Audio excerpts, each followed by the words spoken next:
Ezofagogastroduodenoskopiya nə deməkdir? Bu, qida borusu, mədə, 12 barmaq bağırsağın endoskopik müayinəsidir. Endoskopik müayinə nədir? Bu, borulu orqanların selektiv qişasının müayinəsidir. Hansı hallarda ezofagogastroduodenoskopiya müayinəsinə müraciət etmək lazımdır?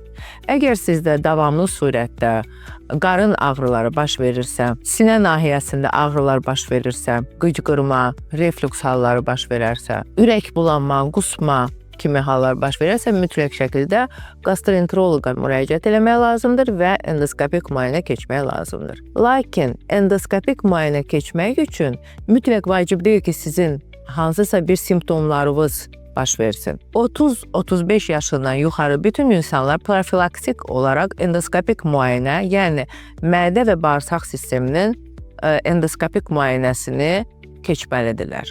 Bu, gələcəkdə baş verən hər hansı bir xərçəng önü və ya xərçəng xəstəliyinin profilaktikası üçün çox böyük önəm kəsb edir.